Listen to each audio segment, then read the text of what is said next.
ఇస్తాను రా ఫస్ట్ వెళ్ళరా. నడవలేదు కానీ ఆడుకోవడానికి వెళ్తాను చెప్తున్నావా?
Hello everyone, welcome to the demo for Artificial Intelligence and Generative AI. My name is Sitaram and I am the instructor for this course. We will spend a quick demo today to understand the art of possibilities of generative AI.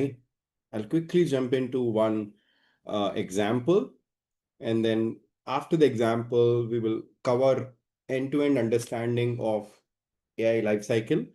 And then we'll see like what are the different entry points for jobs. So there is a lot of hype out there in the market that AI is going to take away the jobs and all that stuff. I myself would like to be with a lot of positive intent.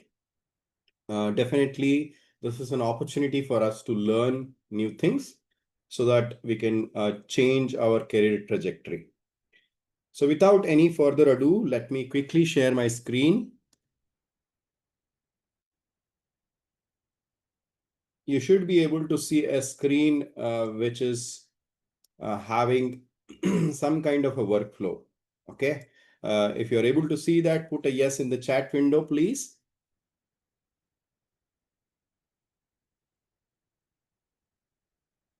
Wonderful. Thank you. Thank you for responding. All right. Yeah. So what we'll do is I will spend a quick 10 minutes, quick 5 to 10 minutes to just go through this workflow. This is a chatbot we have created. It will not take much of time for creating this kind of a chatbot. So I went to an open source tooling called as VoiceFlow. And then if you log into the VoiceFlow with your Gmail ID, you will be able to create a simple chatbot. And this is a structured chatbot, and you could do a lot of things with this. Okay, so quickly let me run this, and then after that, I'll go through the flow of it. So I run a test of it.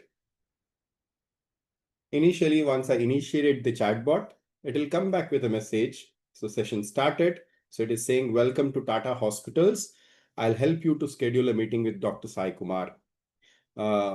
What day would you like to book an appointment? So this is a fictitious use case. I've taken a hospital, Tata Hospital, and a Dr. Sai Kumar, and then I would like to create a booking with the doctor.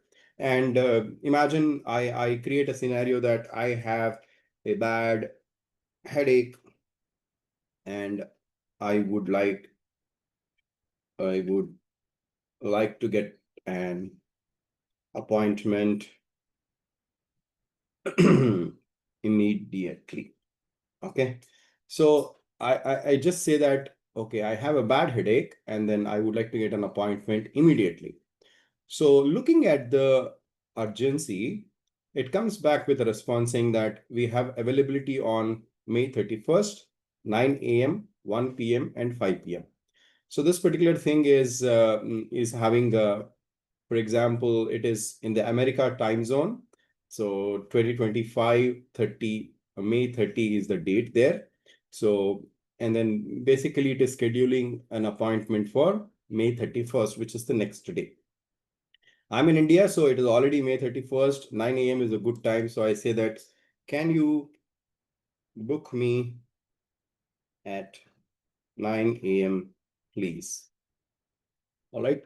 So I'm just giving this information. Once I give this information, it basically is doing some calls. So for now, just imagine that it is doing some calls in the backend. We will come back and review what is it doing. But for now, you just see that it has responded with a message saying that, great, can I get your name and email address for booking? Okay, so it is requesting my name and email address. So I say my name is Sitaram, and my email address is, I give a fictitious email, sitaram@abc.com. All right, so it says, okay, it completes. So what it does is it takes the email address, it comes back with a response saying, awesome, your meeting is scheduled. I have sent you a confirmation on sitaram@abc.com. Now let us take a step back and then see what has happened, and then we understand what are the possibilities of this. So what we have done just now is an example of something we called as agentic AI. Now, agentic AI and the generative AI, these are all terms we'll understand during the course.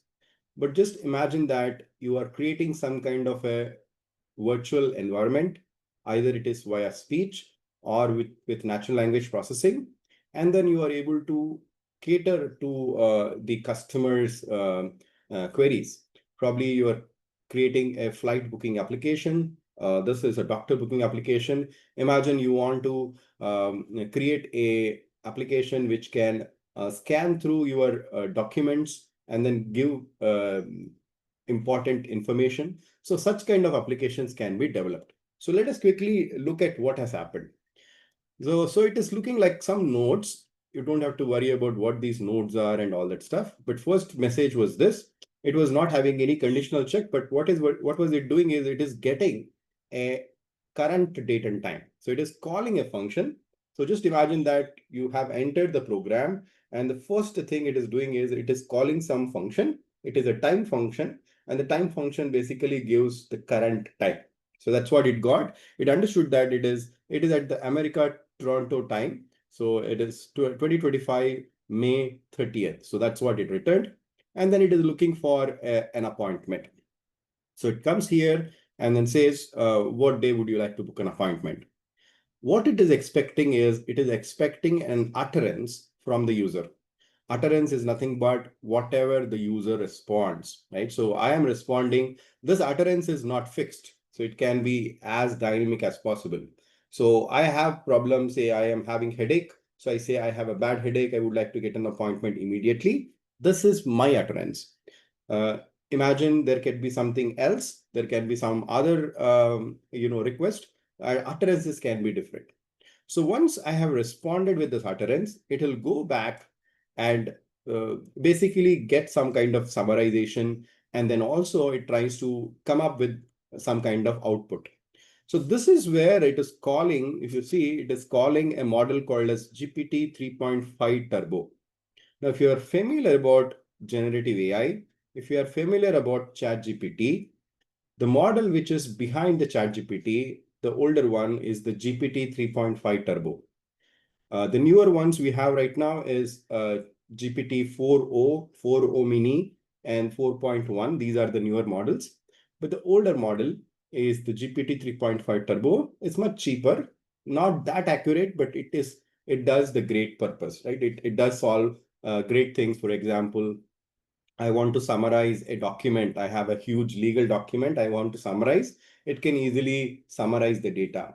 It will not be so factual enough because it was trained in 2023. So it is little dated, but it will be able to do general tasks. So now what is it doing here is it is basically understanding that I have a bad headache and then I want an appointment immediately. So it will come down and then it tries to come back with this response saying that respond with the availability on May 31st, 9 a.m., 1 p.m., and 5 p.m.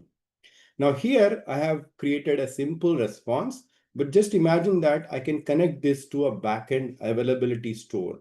For example, a Calendarly application or a Gmail calendar application or any other kind of calendar application of this doctor.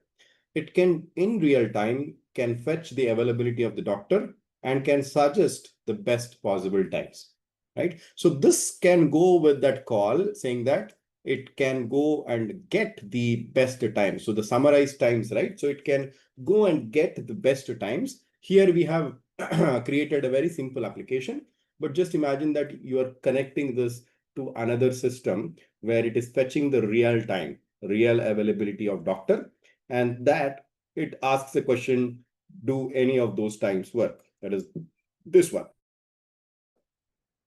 After it asks the question, it is again waiting for an utterance, right? So utterance is what I'm responding. So can you book me at 9 a.m., please? This is what I've uttered. Then from that utterance, the target is it has to select something called as selected time. So if I come down, it is again calling the GPT model. Of course, for now, it is calling a Claude model.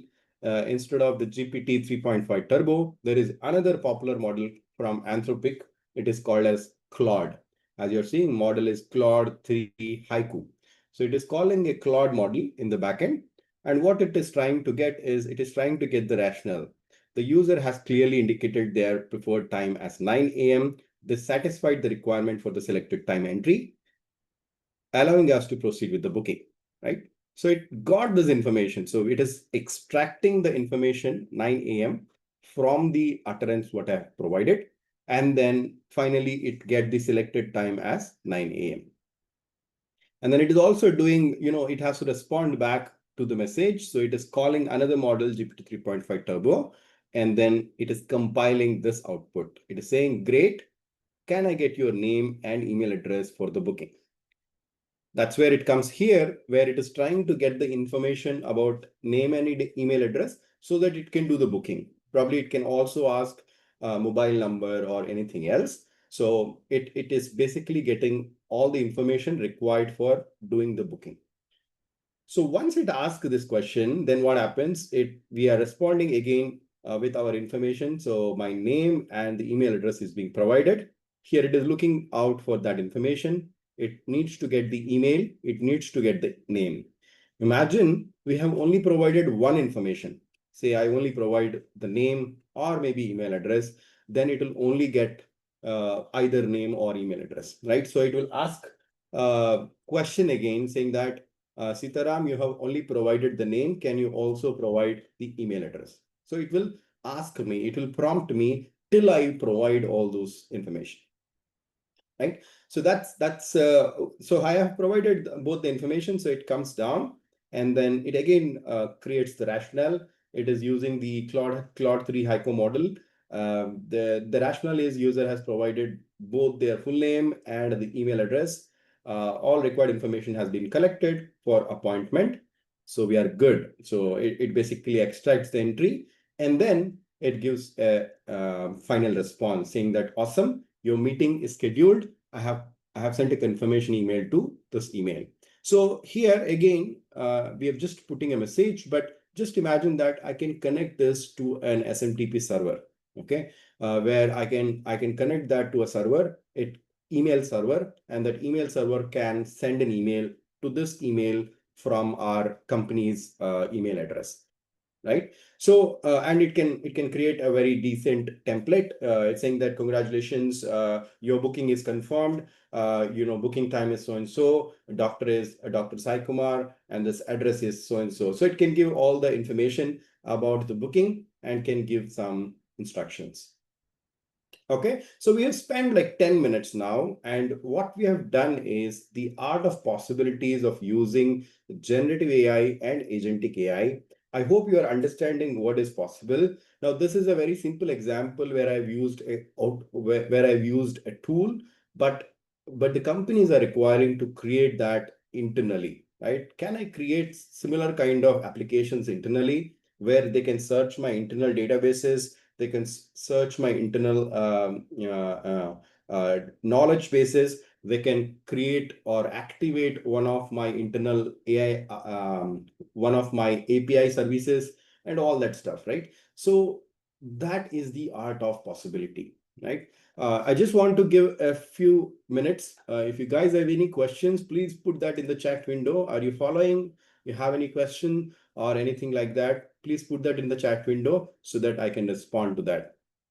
Okay, so there is a question that is it an API call which is going to the doctor availability? Currently, it is just a mimicked simulated environment. But as you rightly asked, you could also create a direct API call. It can go to the real doctor and come back with the availability, right? So that is what we will be learning during the course. Okay, this is what I'm just showing you in the first cut demo that you know what is possible. Any other questions? Please put that in the chat window. We'll spend a few minutes and then we'll again go to another section of the demo. If you're following, just put like following, yes, good, whatever, right? So you can just give me some kind of feedback so I understand that you guys are following. Okay. So there's a question that is it kind of an LLM or a SLM? So for people who do not understand LLM and SLM, LLM is called as a large language model and SLM is called as a small language model. Both are of the category of language models. If you see here, we are using the Claude 3 Haiku model. This is an LLM. It is from the company called as Anthropic. Okay, so we are using LLMs. Yes, the question is correct. So we are using two LLMs. This is one LLM. The other one is GPT 3.5 Turbo. This is another LLM we are using. We, in sense, the application is using.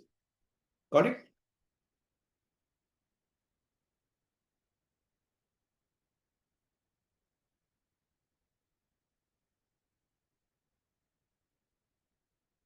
All right. I hope you understood what we are discussing. Let us get into the end-to-end AI life cycle. So I'll get onto a whiteboard or a blue board kind of a session. Most of my sessions will be extempore or very random in nature. So we would not have any fixed schedule or fixed presentation and things like that. 90%, 90 or 95% of my sessions, I will do it on the blue board. I'll show you the blue board just in a minute. You confirm if you are able to see the blue board, just put a yes in the chat window. You should be able to see a blue board right now. Perfect.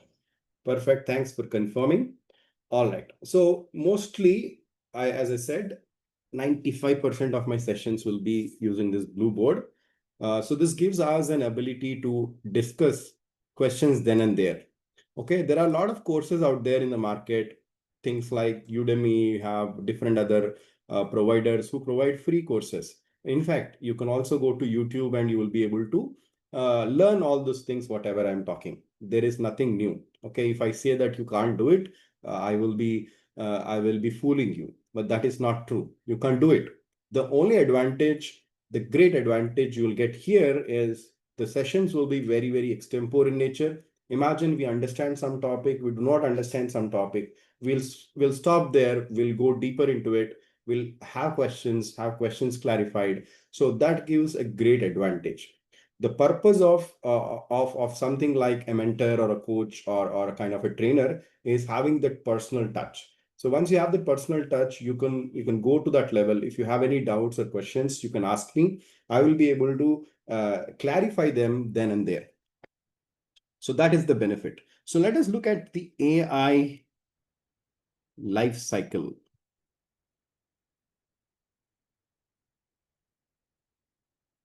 So if you've attended any of my previous demo on this, probably this will be a little repetitive in nature, but please bear with me. Okay. So for somebody who is new, you will clearly understand what I'm talking.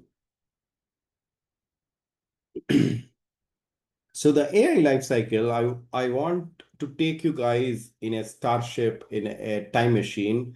I want to take you guys like 20, 30 years back.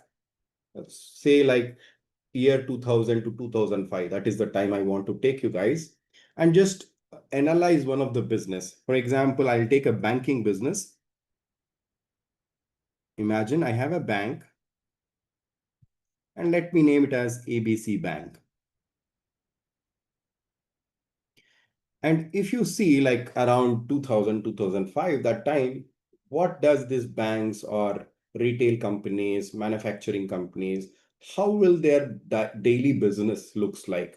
Their daily business looks like, I go to the bank, I deposit money, I withdraw money, I request for a home loan. Okay, I create a fixed deposit. So these are all are the regular transactions which happen in the bank, right?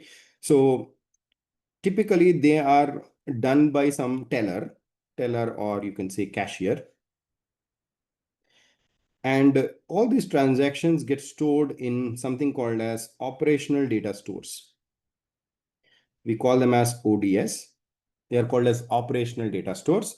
The operational data stores are nothing but whatever transactions happen during the day, they are stored in these tables. They're typically the RDBMS kind of tables, the relational database management systems, similar to like Oracle's, PostgreSQL, MySQL. So these are some of the examples of these ODSs. ODSs are operational data stores. So the teller typically does the transaction during the day, deposit money, withdraw money, open a bank account. So all those things are the transactions. And those transactions typically go and sit into this ODS. If the bank senior officials wanted to understand analytics of these transactions, then they will have some analyst and typically ask the analyst to analyze these transactions which are in the ODS. So they will run SQL queries.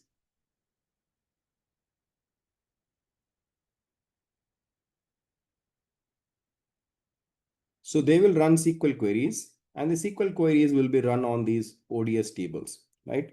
SQL queries try to analyze like how many average transactions have happened during the day, what is the monthly average balance, when it compared to current day, how it is trending in the last week and so on. So all those kind of queries, they run on the ODS tables and then create reports, or you can also create some kind of dashboards. And this was running really good for many years till the time that what happened is the actual transactions which are running, they are running on the tables. At the same time, the ODSs, the analytical queries are also happening at the same time. When both of them are happening at the same time, what happened is it created some kind of issues with respect to the latency and so on. So considering that, what people did, what the data scientists, data analysts did is they started running something called as nightly jobs. So nightly jobs are nothing but these are the jobs which do not run during the business hours. So what are the business hours of the bank? Imagine the bank runs from 9 o'clock to 5 o'clock. The nightly jobs used to run later in the night, say 9 p.m., 10 p.m., 12, midnight 12, and so on. On these jobs used to do the same thing. So they used to run the same SQL queries, but they do not run during the business hours, but they run during the off business hours. And this was also working really good for many years till the time two things happened. First one was the adoption of internet, and the second one was geographical expansion. So because of these two things, if you remember, what happened is adoption of internet, people started creating websites, they started creating mobile applications, and geographical expansion means the companies no longer were contained to United States, but they're also opening their locations in, say, Australia, Dubai, Singapore, UK, and so on. So they have expanded their locations. Now, because of the internet expansion and geographical expansion, what was the problem? Problem was that there was no such lean period, right? So there was no such lean period. We call it as lean period for these nightly jobs to run. That means that there was no such time. I can say that during this time, nobody is doing accesses to the actual tables, right? And this is the time where the tables are free. You can go and bombard them with the analytical queries. There was no such lean period because people were logging into the internet 24/7. They were using their mobile apps. The companies are spread across the world. There are, like, if US is sleeping, Dubai is awake. If Australia is sleeping, US is awake. So there was no such lean period. We call it as lean period where I can run these nightly jobs. Now that's where people started creating something called as data warehouses. You might be very much familiar with this term data warehouses. If not, these are nothing but the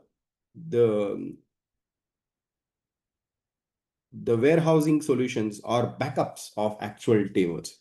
So ODSs are the actual tables, and then we create the data warehouses, which are like the backups of the actual tables. And what they do is they run something called as ETL, extract, transform, and load.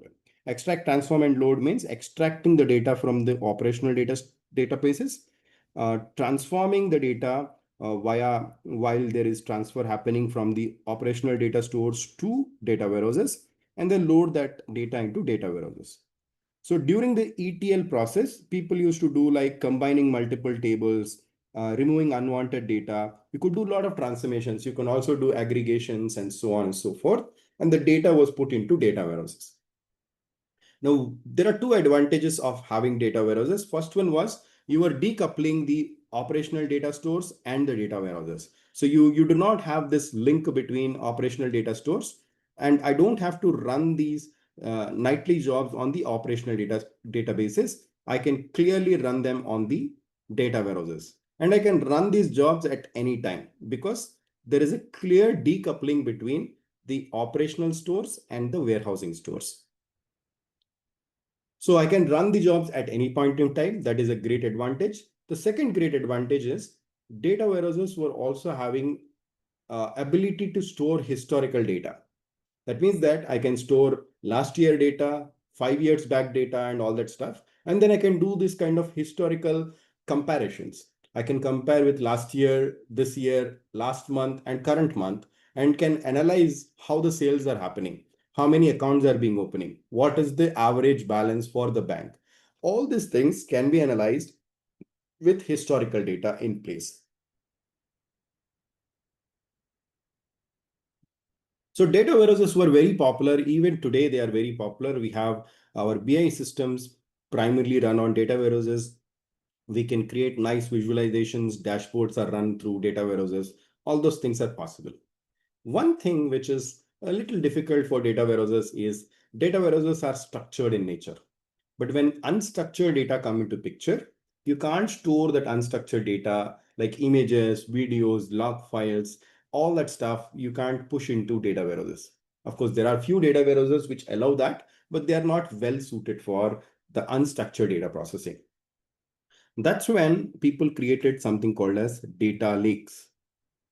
And this happened around 2014-15 timeframe, where people started creating data lakes. The primary data lakes were put into something called as Hadoop.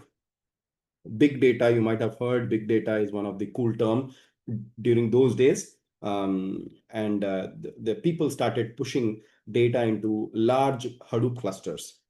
And then eventually, the Hadoops, due to the cloud computing, the Hadoops slowly changed into the AWS cloud services like AWS or Azure or GCP, right? These are some of the popular cloud services which are used for storing unstructured data. Now, what is the unstructured data? If you see this is whole combination, it has become something like a data lake. And if I see what are the unstructured data, you could store videos. You could store data in terms of videos. You could store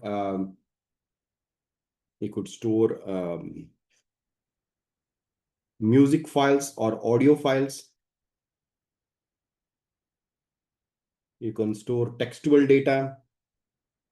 Imagine you have a large volume text documents, right? This is like the basis for our generative AI. So we can store a lot of textual data. We can also store something like logs, system logs, operational logs. Those are also textual or semi-structured kind of a thing. So you can also store logs data. We can also have something like sensor information, the IoT devices and something like that, right? So we can have these IoT devices and all that stuff and store the sensor information, right? All these things are now possible.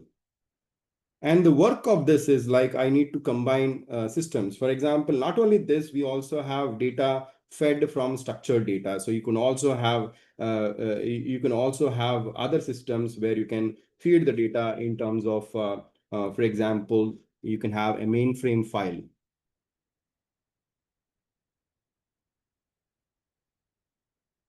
Mainframe file or something like that. You can also have these structured data also stored into this, like tables, data warehouses, source tables, SQL tables, all that stuff.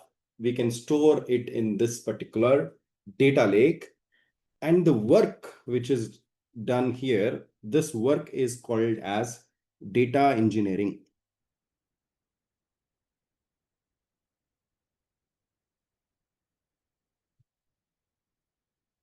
So data engineering is this kind of work. I can connect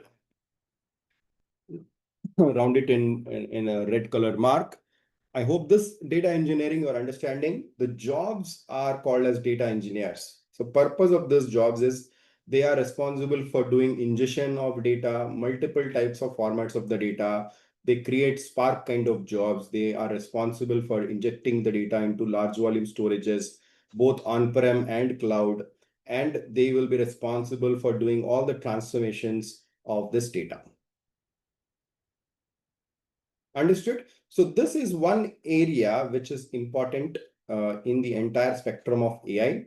People say when I talk about AI, they're only concerned about generative AI. Okay, because that is the new cool thing in the market. We need generative AI. But if you want to do generative AI, you need data. Now, if you want data, then you need to be somebody who will be putting the data. Where the data is put, who is putting the data, how they're connecting, all those things are very, very essential for understanding. Depending upon the size of the company, these responsibilities overlap, right? If the company is small, the person is doing the data engineering, they are doing the ingestion, they are building the models, they are doing the deployment, they're doing everything.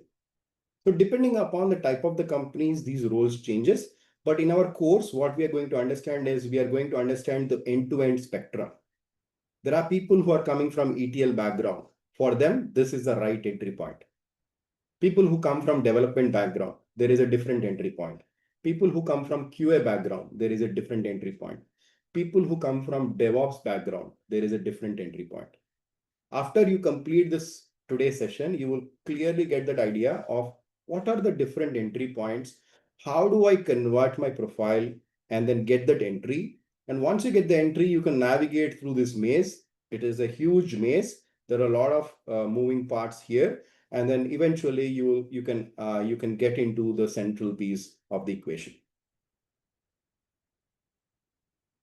All right, so once the data engineering is done, where you push the data into a raw data, the first thing which people do, the data scientists do, is doing something called as exploration. It's called as exploratory data analysis. Exploratory data analysis is also called as EDA. And this is like you're trying to use visualizations. You're kind of creating dashboards, some visualizations, and so on. And the the job can be done by some of the popular tools. You can have like Tableau,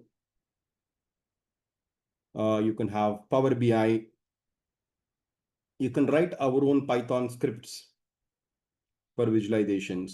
So purpose of the data scientist, AI engineer is to do this analysis. Now, why do we do this analysis? I wanted to understand this raw data. Now, what is the data talking about? What are the patterns the data is trying to exhibit?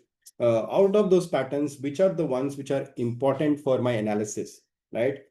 Is it having in a raw format? Is it having in a text format? Do I need to do any transformation? How do I show relations between different elements and so on? All that thing can be done by doing the EDA analysis, exploratory data analysis. We do the EDA analysis to basically create this kind of visualizations. People also call it as visualization engineers. So these are the people who will just be doing the visualization. But as I said, right, depending upon the size of the company, there can be overlapping jobs. Data scientists, AI engineers will also do visualizations. They also do the data ingestion. They also do the deployment. Okay. So once the exploration of the data is completed, the next step is to identify something called as features. Features are nothing but a process is called as feature engineering. Feature engineering. In the feature engineering, the purpose of feature engineering is nothing but you can load the raw data and do the data transformation and then construct something called as features, which are nothing but aggregated outputs, cleaned records for doing data analysis. Imagine I want to create generative AI. I need to convert the raw data into something called as vectors. So that comes as a part of feature engineering. If I'm doing regular classical machine learning, I have a lot of tables.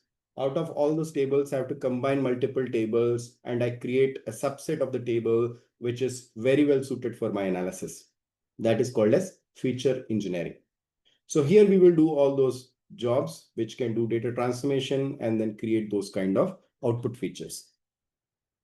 Once the feature engineering is completed, that's when the AI engineer will get into the central piece. It is called as modeling.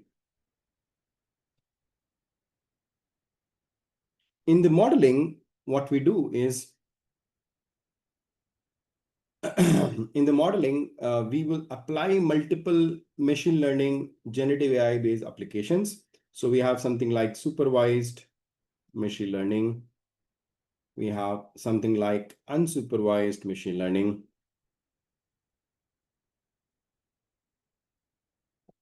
We have generative AI.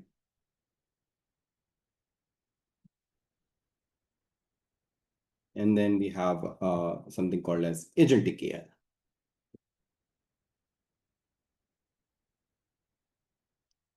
So there are a lot of possibilities of what we can do with the data, but this is where you apply the modeling. So sometimes you will use open source models, sometimes you use closed source models, sometimes you do something called as fine tuning so that they can apply your model data to the algorithm. You do something called as RAG. So all these terms could be daunting for you at the moment, but just bear with me. Just understand that, okay, there is something called as modeling. People, data scientists, AI engineers will do this modeling so that they will create some outcome. So if I take a simple example of bank, I want to create a model which can predict customers' loan eligibility, right? So I have a lot of information, the customer data I have. Using the customer data, I'm trying to predict whether the customer can get a loan or not. So that is a modeling. So you will take a lot of data and then you'll try to create the model. When the model is given with new data, it will predict whether for this customer, whether we can give loan or not. So that is construction of a model. So model, you can think like it is an executable. So it is an executable and you can use that executable within your programs for doing the prediction. Now that executable many times, and especially I am very, very sad to say that many times, even in academics, people just stop till this point. They will just cover about 100 different models. and then say that, okay, we have created this executable. And then there are some parameters which will tell how good the model is and all. So they will compute those parameters and then say, this is what is the final model. But the real challenge comes is after you have created this model, how do you deploy this model into production? That is very, very essential. So that's where the next phase comes, which is called as deployment.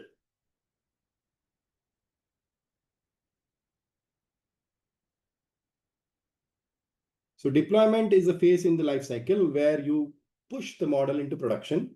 We have two basic deployment methodologies. You could do a batch-based deployment, and you can also do something called as an online or a REST-based deployment. And what is a batch-based deployment? Batch-based deployment, you can push this model into some kind of cloud. Imagine the AWS cloud, and then you have this model available, and you are using tools like Airflow or some kind of a scheduler for running this batch job.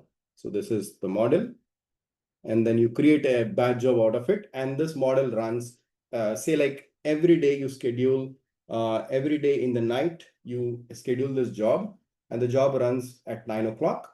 It takes the applicants for that day, whoever applied for loan. So you take all the applicants' detail. Imagine that comes as a CSV file.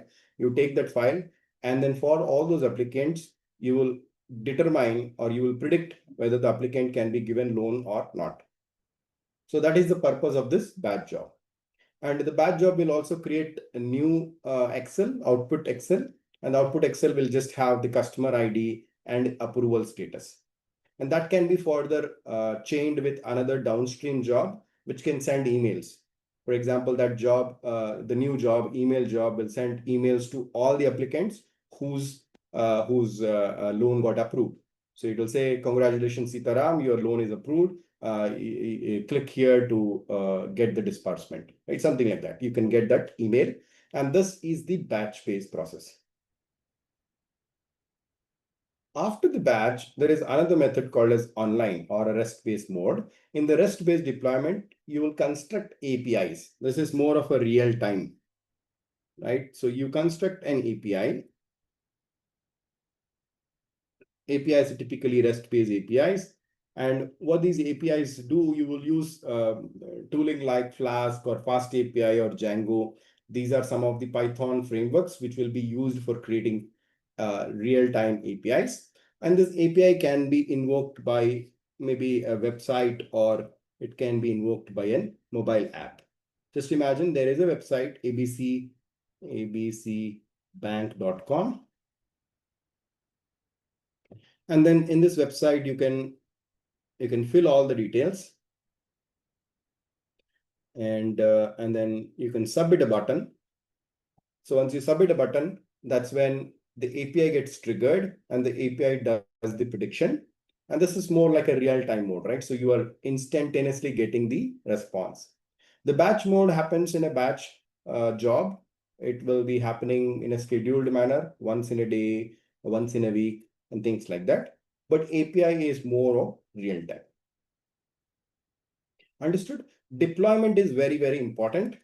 The people who will be responsible for doing this, they are called as ML engineers.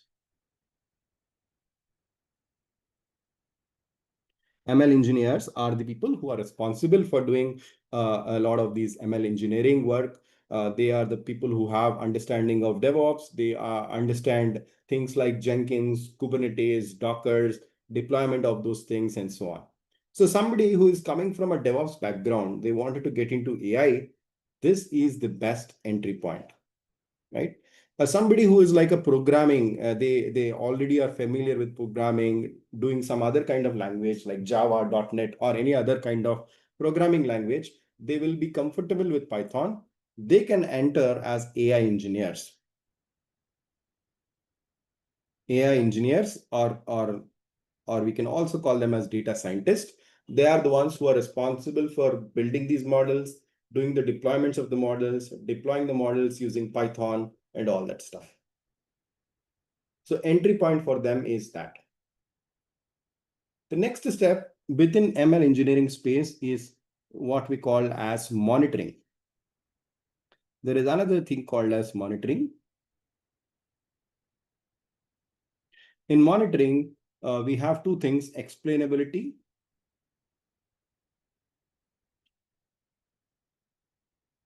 and fairness. All right. So what is monitoring? Monitoring is nothing but after I deployed my model, now I wanted to find out how the model is. Like, is it performing well? Is it degrading? And whatever we have done during the actual building of the model, are those parameters intact? So you need to monitor the model every time, right? So if you don't monitor the model can degrade and it can give wrong results. So you don't want that to happen. And for that, you could do this monitoring system. ML engineers will be the persons who will be responsible for creating these monitoring systems. The skill sets required are understanding of programming, creating Django or a Flask or a fast API based applications. So that is the skill sets. The two components of monitoring, explainability and fairness. Explainability talks about if we are giving some results for the machine learning model, on what basis did we give the results, right? So that is the explainability angle of it. And fairness is you have fair output with respect to any demographics. You should not have any unfair response for one specific demographic and an unfair response to the other specific demographic.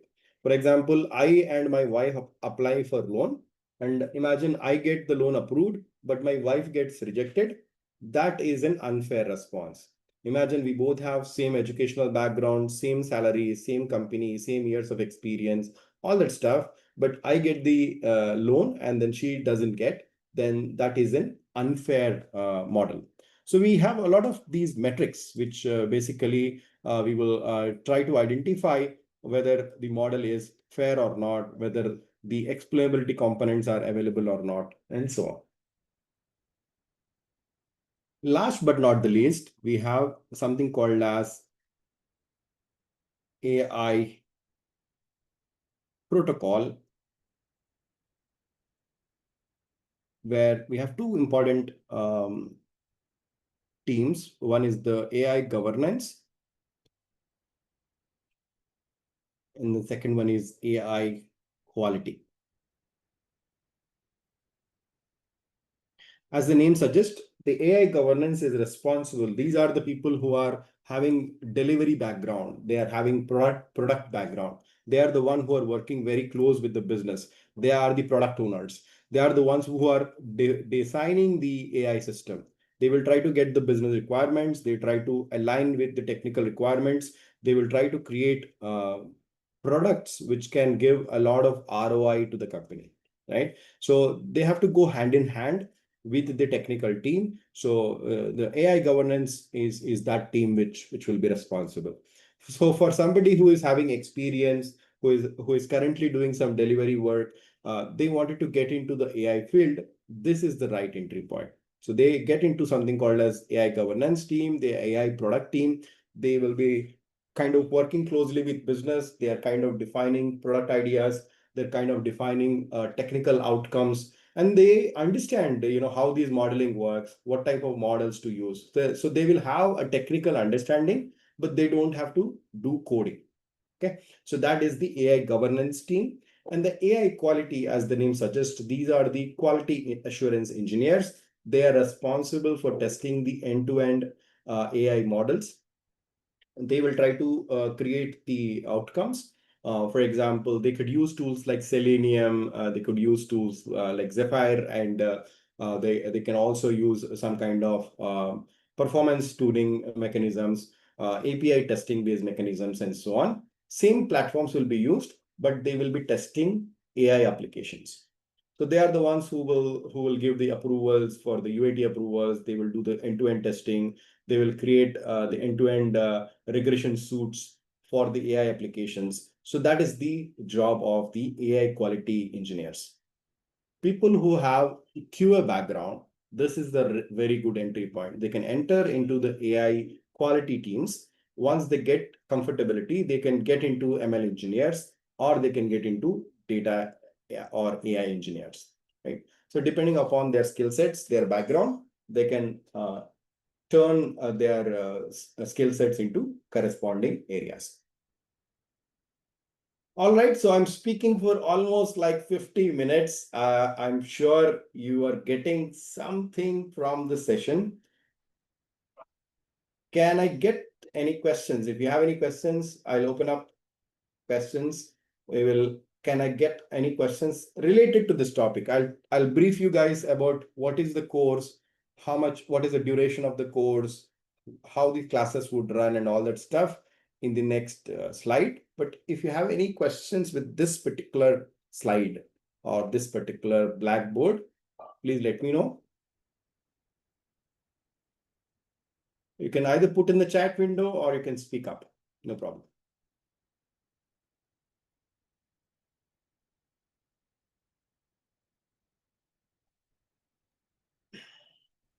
Where is the agentic AI coming here? I don't see anything about that. So agentic AI is different from generative AI. Today, were you there in the first part of the session? Maybe not. No, where I was explaining the chat bot. Yeah. I was there. Yeah. That is agentic AI, right? Okay. I am Yeah. trying to use generative AI as well as I'm calling some functions in the backend. Combination of both of them is called as agentic AI. Okay. So Got it. agentic Thank AI is also part of modeling. As you see here, we have supervised machine learning, unsupervised machine learning, generative AI, agentic AI. They are all part of the modeling, what we call modeling. Means how do you create the model which can do some output, some work. You can create chatbots, you can create knowledge-based extraction machines, you can create summarizers or enhanced test automation systems and so on. So different applications are there. Okay, I think I'm clear. Yeah, thank you, Sita. Wonderful. So there is a question, if we are developers, what will be the perfect entry point? This AI engineer, this is the perfect entry point. You will be central AI engineers. Your target should be data scientist, junior data scientist, AI engineers. These are the roles you should be targeting. Imagine you're also good with DevOps, then you could enter as ML engineers, right? Nowadays, everybody has to have understanding of DevOps, like Jenkins, CI/CD pipelines, how do you do deployments, Dockerization, Kubernetes. This is getting like a norm now. Of course, we will not be the Kubernetes admins, but you will be using that for deploying, right? So this will be the Sita, what is the ML means? Is it machine learning? What is that ML means? ML means machine learning, yes. Okay. Okay. So I have a question regarding AI tools for healthcare industry. There are a lot of tools, for example, creating applications which can read a lot of documents or do recommendations on patient history, patient predictions kind of things. So such kind of tools are available. A lot of people are building. I myself, I have experience in banking, financial domain, but I can gather some examples during the course to talk about how this is used in healthcare industry. And one query here, Sitaram. This is Surya. So AI engineer only have to act as a ML engineer, means should have ML knowledge, or only scripting is enough? Like, yeah, that's what I said, right? Depending on where we are trying to enter, right? If you are becoming the central modeling piece, then you have to understand two things. First one is called as classical machine learning. That is the classical machine learning piece of it. ML knowledge is required. And the second piece is the newer one, generative AI and agentic AI, right? But you are only, imagine you are only working for deployment, then you can just be good with the scripting, deployment, Jenkins, and that kind of understanding.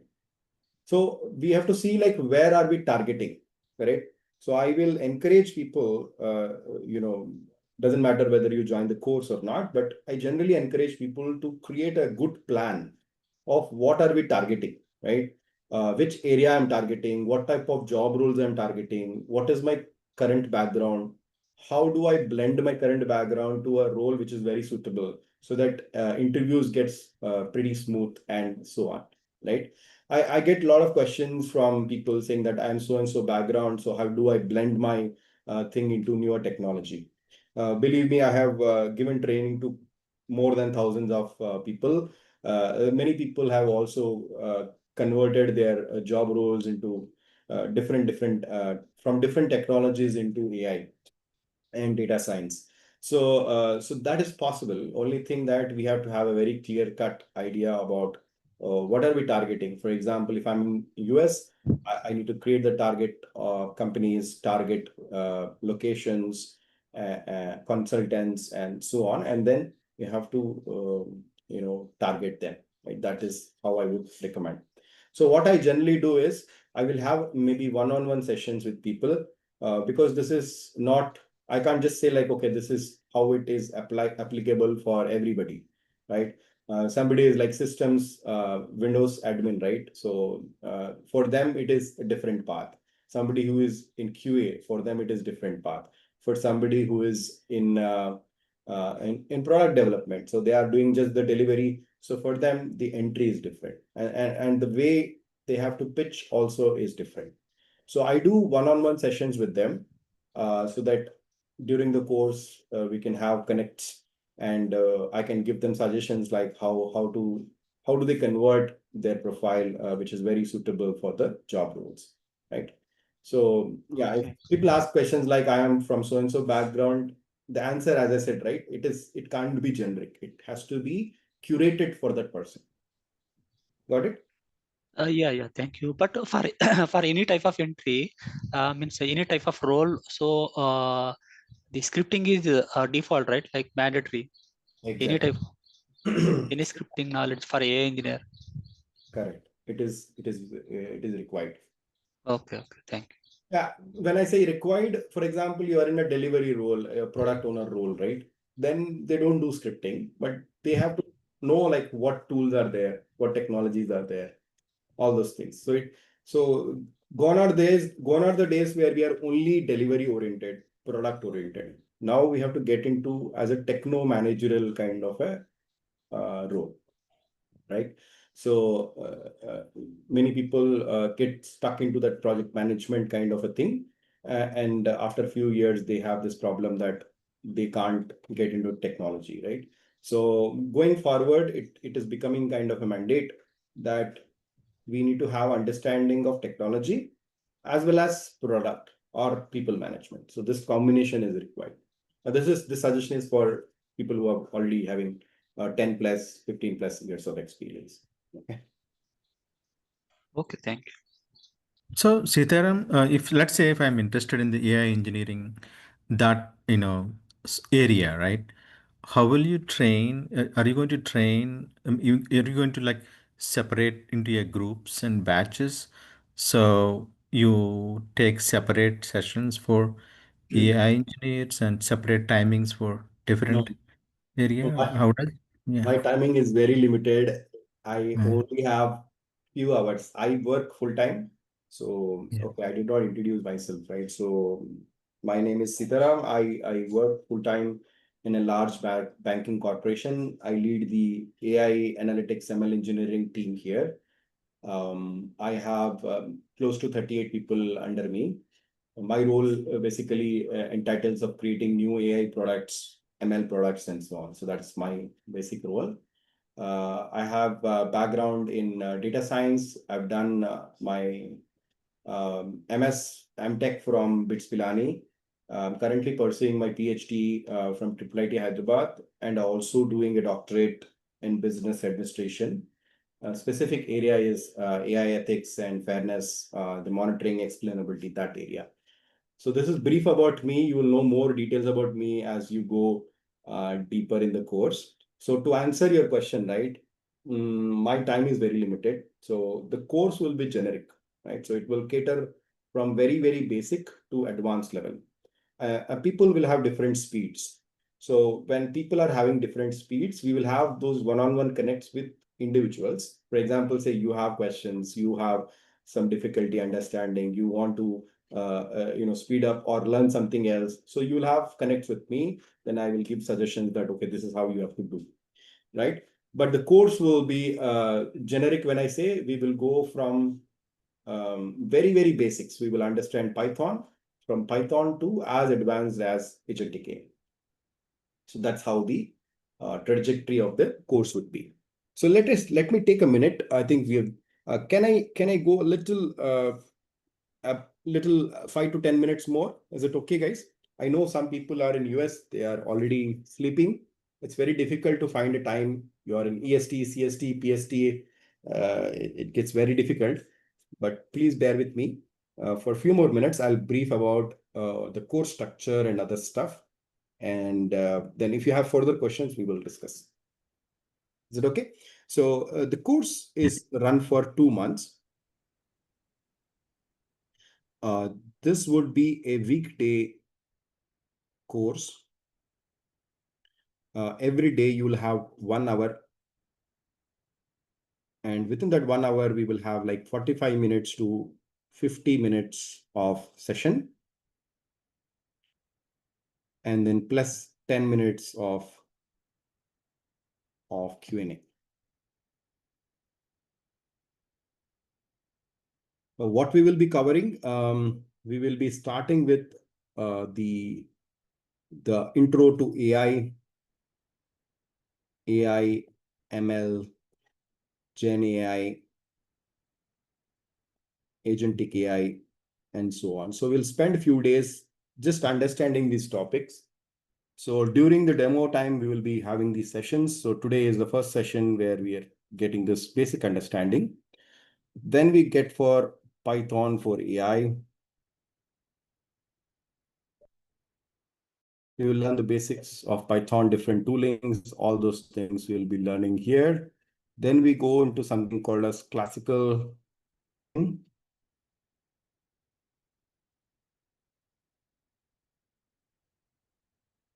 Then within classical machine learning, we'll spend close to 15 days of time to just understand different algorithms which are available in the classical machine learning era. People have this hype that everything is generative AI. Okay. Believe me, I have 20 years of experience working.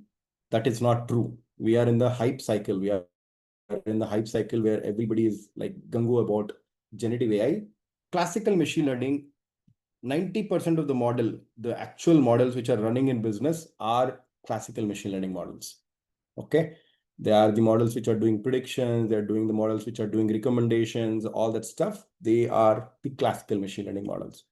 We have few 10% of the models where we are getting into this generative AI, agentic AI space. There is a lot of hype there, but the importance of the models have not come yet. We are trying to still recognize the worth of the technology and also seeing like how do we blend this technology into business. So that's still going on. So classical machine learning is very important. After that, we get into the generative AI, Gen AI, or agentic AI. Then we get into cloud computing, TING, for AI. So we have tools like AWS, GCP, and things like that, where pretty much companies are moving into using those tools rather than building on-prem. So we need to have an understanding of cloud computing. And in the end, we also will cover DevOps required for AI. And this entire thing you will cover for 2 months, weekday sessions, every day 1 hour. The session will happen at 6 a.m. IST. Okay. So when I say 6 a.m. IST, 8 a.m. IST would be 10:30 EST. So 6 a.m. would be 8:30 p.m. Eastern Daylight Time.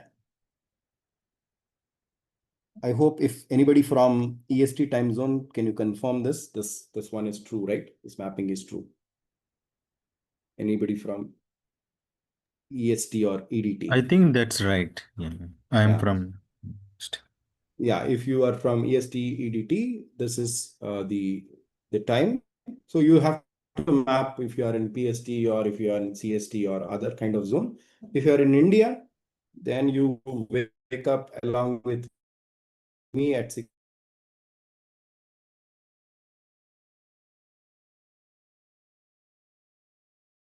Don't think that, I'll relax, I'll just get some nuggets of wisdom, I'll have a feel good feeling. That is not. This is a power pack course. This is the one which is going to get you the next big leap for you. If you're convinced, if you are looking for that change to be done, you can talk to the organizers. They will talk to you regarding what is the course structure, course fees, and other stuff. You have to work with them. Career IT, they have already put a message. Madam, can you again put the message here so that everybody know what it is? So there is already a message put by Career IT. So you contact them and they will give you more details. All right. So this is a brief. Sitaram, one question I have. So do you Yes. think we will have a way to practice whatever you teach, right? If we wanted to do something, is there any way we can do that? Yes. So every day it will be practical only. So starting from next week onwards, we will be doing practical only. Okay. I'll give you environments, both cloud as well as on-prem, of how do you create that environments, how do you write code and so on. We'll be using something called as Google Colab, which is a cloud-based environment, so that we don't have to spend any penny for doing high-end computing. And whatever I do, whatever codes I do, I'll post it every day. So there will be coding, there will be videos, there will be materials. All those things will be posted in the Google Drive. You will getting access to that. And all those videos you will get access for lifetime. So you can code along with me.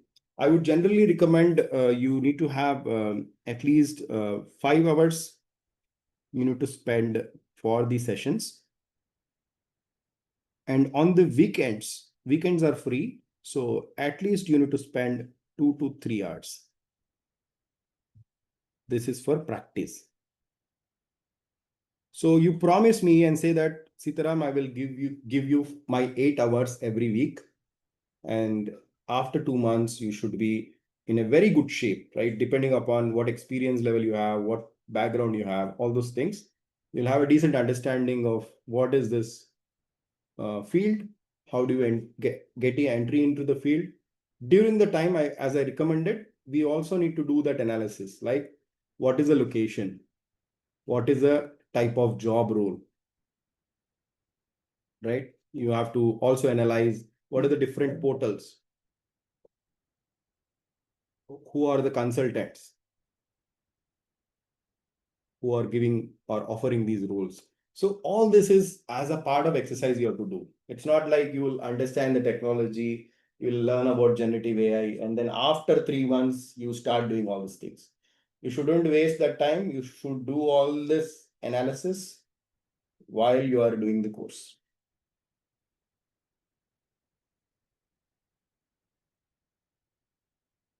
All right, so I'll wait for another 5 minutes. If you guys are having questions, please stay. Yes, If you are Sitaram, I have one understood, question. yeah, just let me give me a minute. If anybody want to drop off, they can drop off. People who want to have questions, who want to listen to the questions, have similar doubts, please stay back. Okay, you can spend few more minutes. It is good for you. Okay, yeah. Sorry. So somebody was speaking, Yeah, right? Sitaram. Right? It's Vinod. You know. So, yeah, I'm a Java backend developer. Okay. So, to be frank, I didn't have any, not even like a 1% knowledge on the AI. So, before starting these course, so do you need to get any prerequisites so to make my foundation better, or like you're starting from the basics? If you know Java, then believe me, you will be very comfortable with Python. Python is dead easy. Okay. So if you're already a Java backend developer, you know Spring Boot, you know things like that and all, it will be pretty much easy for you to get an understanding and get the things. But as I said, you have to tune your work, right? You know, to say like how you have blended your experience, the past experience, identify projects where you can contribute, and then slowly tend towards the AI field.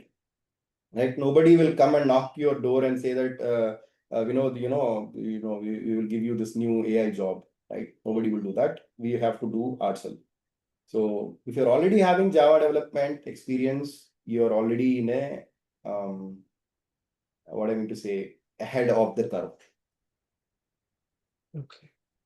Okay, got it, So Siddharth. there is Thank a you. question Nandakishore asked. I come from RPA background. What are the prerequisites for the training? RPA and generative AI, pretty much they are almost like brother and sister kind of a relation, right? RPA is more rule-based processing. You can say like generative AI takes one level further, right? So it basically you could instead of like a rule-based thing, you could create generative AI applications which will do more intuitive automations. So you already have RP experience, that will be added advantage if you want to tend towards generative AI. You might have to learn a little bit of Python programming. That will be part of the course. So you should get comfortable about how do we implement these models and so on. If it is getting a little hard for somebody's like non-programming background, I would recommend them to go through some materials, sessions, spend a little bit of extra time. By the end of 2 months, I have seen many people who are very comfortable not coming from a programming background. Okay. So do we use mathematics formulas and in-depth? The math for data science is not mandatory, but it is good to have, right? So of course I can teach mathematics, I can teach statistics, I can do all that stuff, but this course will be 6 months long, right? And after 6 months, then if you look back, you only need to know something called as applied AI. Applied AI means I have this problem, I want to solve this solution. How do I do it? That is applied AI. You need applied AI knowledge. We will provide you videos about, I have done the course on mathematics for data science and mathematics statistics for data science. I'll provide you all those video material.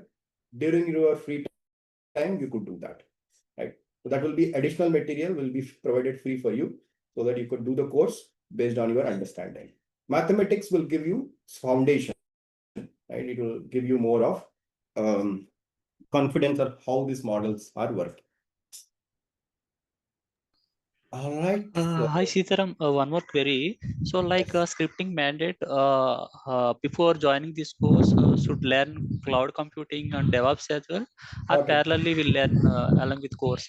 Not required. So again, cloud computing, I'm not saying you will become the AWS certified cloud associate. That's not what you will become, right? Imagine I need to deploy one application into AWS. What are things I need, right? From an AI perspective. That's what we are going to learn, right? So we will not be doing on cloud computing, like we'll not be setting VPCs, we'll not be setting security groups, we'll not be doing any other things. So that is like the infra part of it. We'll be learning the application side of it. Okay, whatever required, that part only will touch. Exactly. Thank you. So if you have experience or if you have interest, you could delve more deeper, but that is again case on case basis, right? Okay. And as I'm saying, the course is very fluid. It is not strict that okay, this is first session, this is second session, this is third session. It's not like that. It's very fluid.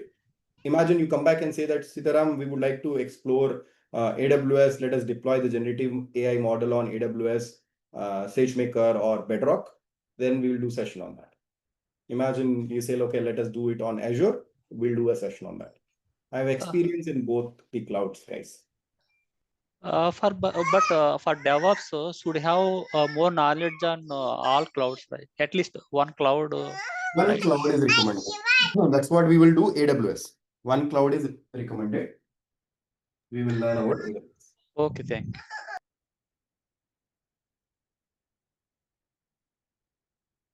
All right. I still see 20 people there listening to me. I feel blessed, very happy.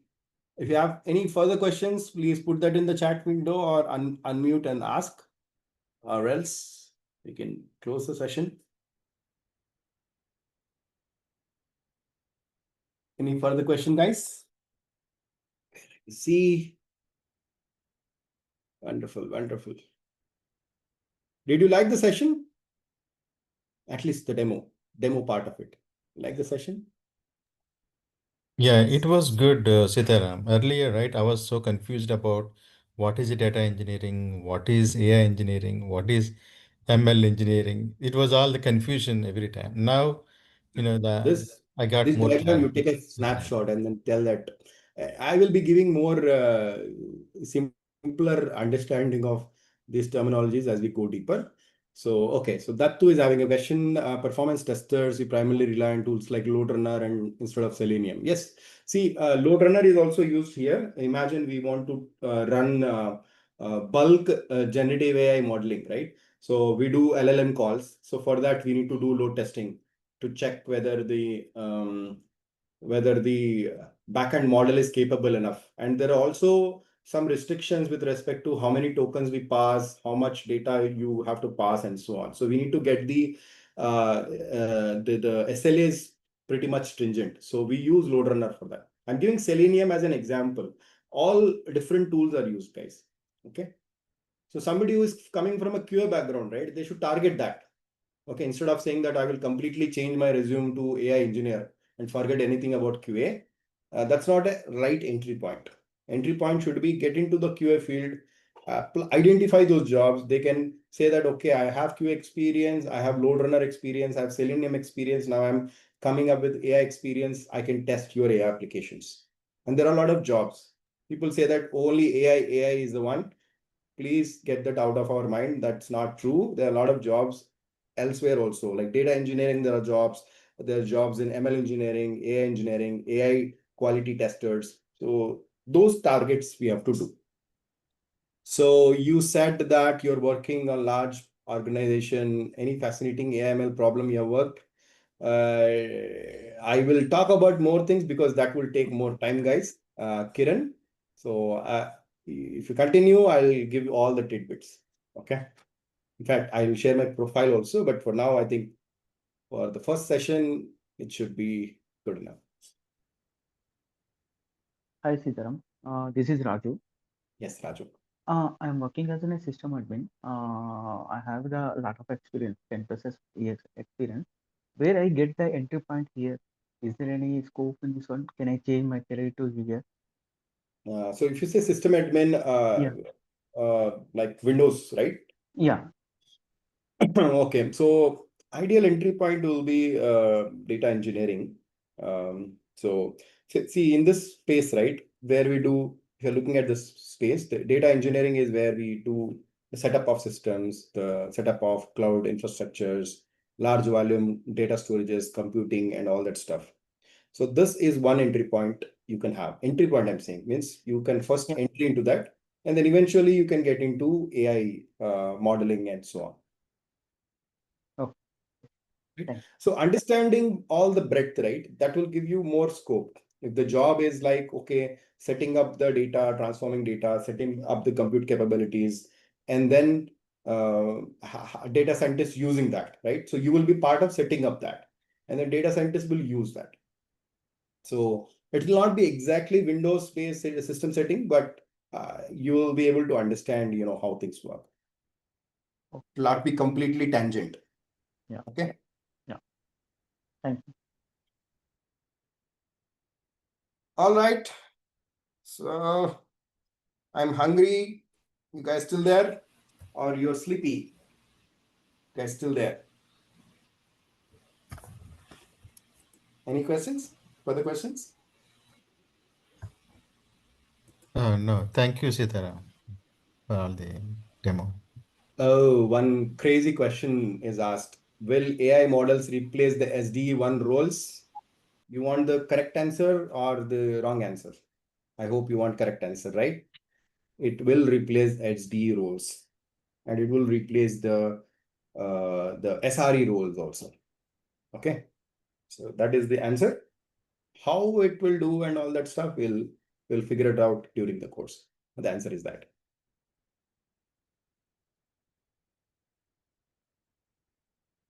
All right. So thank you guys. You can contact the Career IT folks. They will let you know. And you will, if you're interested, please look at a couple of demos. We will have another one on the next week, Tuesday. We will cover a little more details based on your comfort. If you're agreeing to what I'm saying, you can register to the course. Till then, take care and have a nice day. Have a nice weekend. Bye.